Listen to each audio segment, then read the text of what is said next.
everything just happened perfectly in such a horrible, devastating situation. And I just wanted to make sure that everybody was recognized for it. They jumped in that ambulance and wouldn't, just kept doing what they were doing. And I think everybody can learn from it.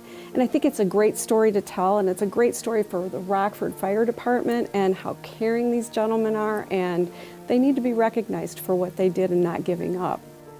I'm a retired fireman from the city of Rockford. I spent 28 years in the service.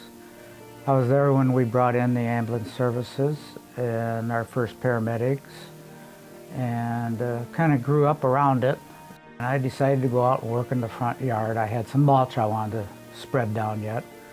And I started feeling not right. And I said, this isn't right. And I called 911. And they asked me what was going on. I said, I think I'm having a heart attack. Well, we were toned out for a chest pain, trouble breathing call, something that we do go to a lot.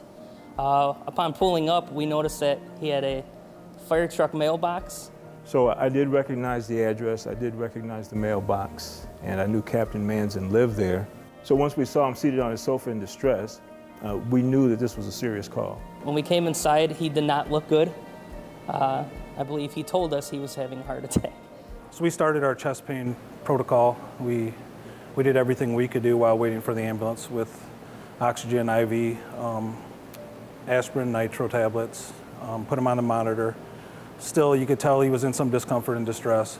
We put him in the ambulance, and I believe as we were about ready to leave and the ambulance was going to take him to the hospital, Captain Mandzen was crashing, was coding. I jumped in the back of the ambulance. Lieutenant jumped in front and drove us.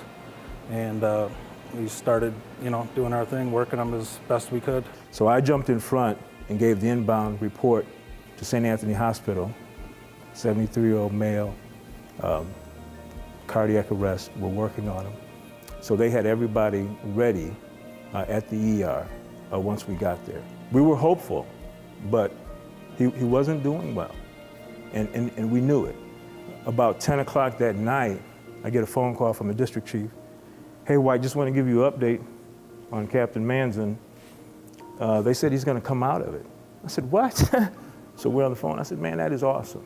It is a good story. I mean, we do see things like this quite a bit, and unfortunately, a lot of times there's not the best outcome. And for this to have such a good outcome to such a good person and a good family, it's pretty rewarding for all of us. Yes, we did this for Captain Mandzen. Yes, we knew him.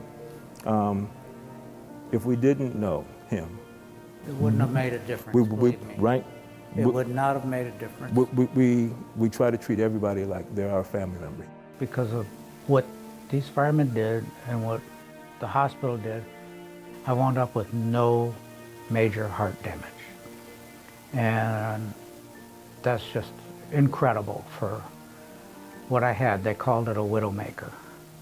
And they said it hits fast, it hits hard, and you just normally don't survive it. So I really have to take my hats off to these guys and what they did for me.